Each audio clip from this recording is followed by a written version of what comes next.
There are now live translation earbuds on the go. Translation technology has blown up. The translation market was valued up to $2.5 billion.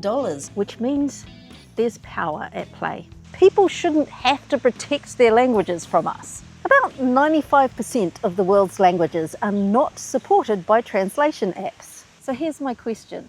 Is this tourist liberation or linguistic colonization 2.0? Are we outsourcing our human interaction to an algorithm?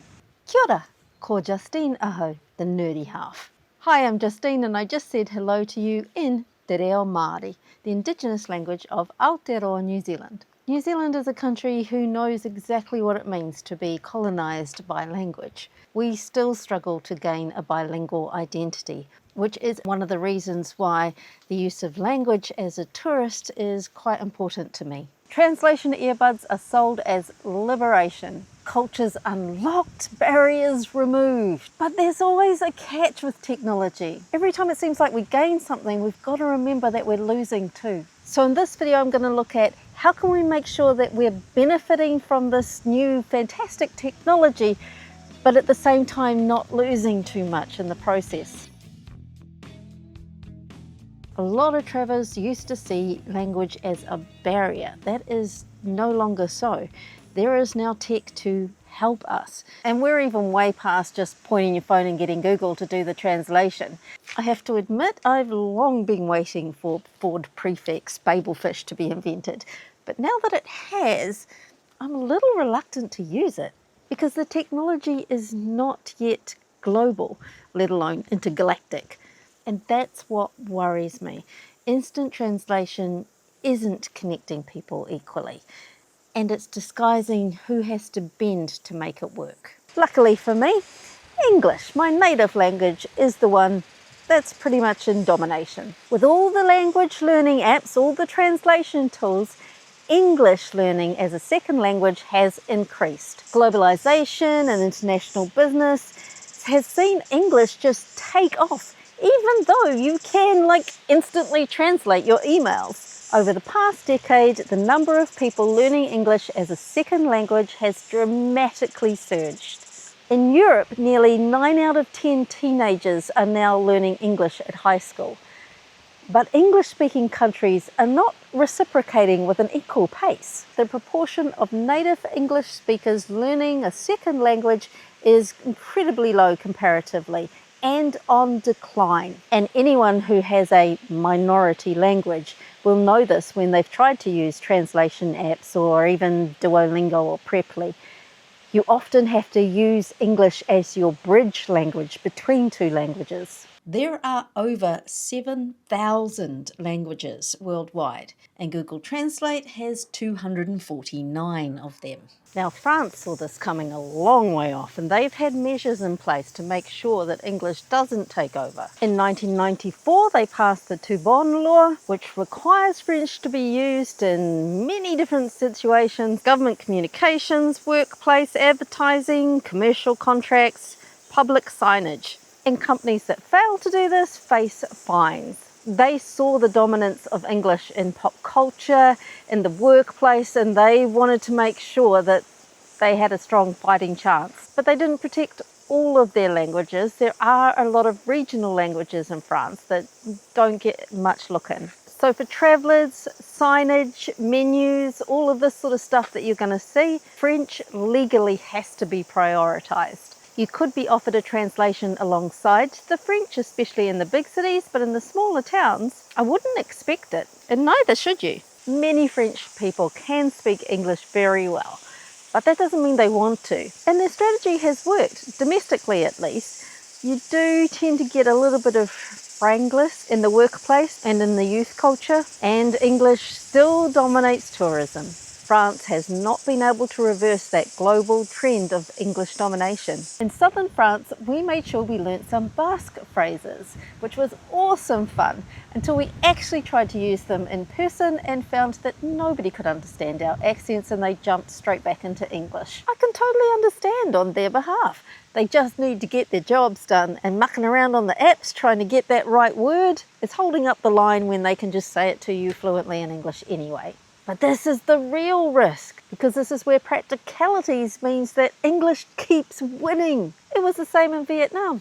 I mean, I thought it was simple. Cafe den, cafe den. But then the waitress would look at my Vietnamese friends in confusion and they'd say exactly what I thought I had just said. But this time she understood. How could I not pronounce cafe den? And so my own embarrassment and my desperate need for caffeination just led me to say black coffee, please. Making things easier for humans isn't always the best way to go. Sometimes if you don't have to put your money where your mouth is, you just don't. In Seoul, just about anything a tourist will encounter comes with an AR overlay or a QR code where you can get the translation, and so confidence jumped and visitors increased 20% after the integration of tech. But the trouble is, it just gives way to human laziness. Even me, and I'm really hot on this subject, I was only there in Seoul for a week, so I didn't even bother to learn a single word.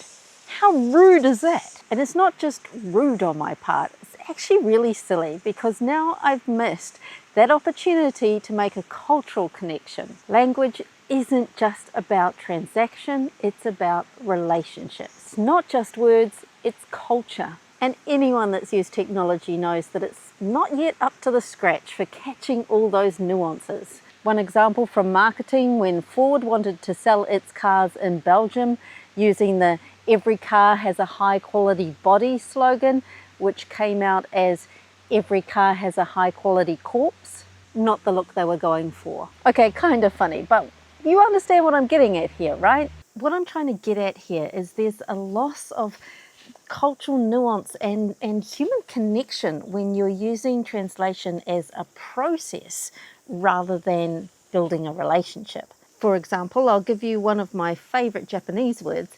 itadakimasu, which I often still say automatically before I eat. It's kind of just reflex now. But when people hear it, they ask me to translate it, and I'm kind of stuck for words because there isn't really an equivalent. Normally, for expediency, I just say it's kind of the Japanese version of bon appetit, but it's not.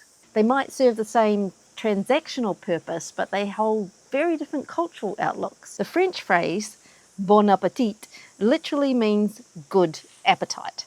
It's a wish directed outwards towards your guest, a polite hope that they will enjoy their meal. And a lot of us have adopted this in English-speaking countries, but we seem to use it slightly differently too. We do use it in that way, but also it kind of symbols okay, we can start eating now communally. It reinforces hospitality, and in English you might even say this before everybody's got their food if you don't want somebody to have to wait for you. Bon appetit, go ahead, start your meal. The focus is on the diner's experience and pleasure. Itadakimasu is quite different. It's more about an act of receiving and showing gratitude for that. You're showing gratitude to the cook, you're showing gratitude to the labour that's gone into it, to the food that's been grown, the animals, the plants, nature that has provided this for you. So in France, it might be your waitress which is saying to you, bon appetit, whereas in Japan, it is you that would say, itadakimasu, as a thank you for receiving. And in Germany, it's different again, Mahlzeit, which literally just means mealtime. And it fits into those kind of German stereotypes of procedural thinking that we tend to impose upon them. Now it is time to eat. But it's not actually about that. It's, again, more about a communal activity. It's about a shared routine and a social rhythm. It's normally said in a workplace with your colleagues, Mahlzeit. And it helps to blend in the kind of practicalities of, okay, you need to eat, sustain yourself and take a break, with the socialness of doing that. So when you understand a little bit more of each of these phrases, you're going to understand a little bit more about the culture of the people around you. But the thing is, with translation apps, you're much less likely to get the nuance, let alone actually say these things. And that's the ironic twist of having technology to help us interact. It turns out that interaction might increase in frequency, but it has actually become a lot more shallow. The tech was supposed to be bringing us together. Apps like Duolingo, which would help us learn those little phrases, were supposed to help us connect more. but that's not really the case. Tourism operators have noticed a real difference. They're saying they're hearing a lot less thank yous, please, or even attempts at local language. Restaurant staff have noticed fewer genuine interactions. It's more just a pull out your phone, translate the menu and point. And now you can navigate just about any city in the world with Google Maps, and you can use translation tools to help with information signs. There's no need to talk to anybody at all. Got a question? Just Google it. And even those of us who can't resist a bit of chatter are still finding translation apps are not achieving their goal. In a recent study, almost half of tourists surveyed said that the use of translation apps to chat with locals was reducing the quality of the interaction, even if the quantity was higher. 43% said they saw less eye contact, and 38% said it sounded robotic, and it felt robotic, complaining that their trips actually felt shallower rather than gaining the connection that they had hoped for. They've reported the same thing in healthcare as well, where translation apps have been used for quite a while, but they found that while it does facilitate transaction between staff and patients, it has not boosted connection. The research has shown there is a reduction in the quality and the depth when translation apps are used or heavily relied on. So as you can tell, I'm a bit worried that all these translation apps are actually going to be a problem.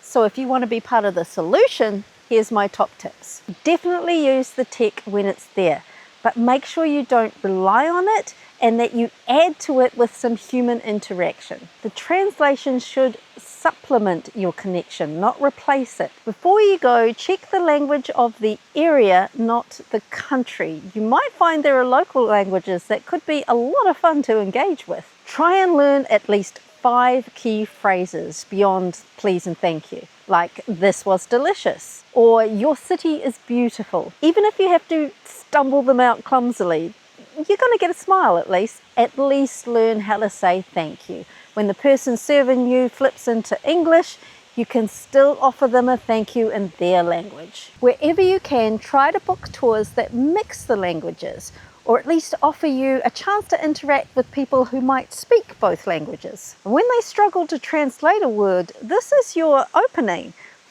Why can't you just translate that directly? Is there a cultural difference here? After your trip, share what you've learnt with others. Give them some hints on what are the best words to get the locals engaged. If we want our world to stay diverse in terms of its culture and its languages, we are all going to have to play a part, especially us, the ones who can afford to take it easy and relax when English is in control. I feel we have even extra responsibility. People shouldn't have to protect their languages from us. So what's your language story? Let me know in the comments below. And if you are interested in the ethical, political, cultural side of travel, click subscribe while you're there. I'd love you to join us. I'm not sure where I'll be next week or what we'll be talking about. Wherever it is, I hope you're there with me. Until then, happy travels everyone. Sucré and sucré un poquito.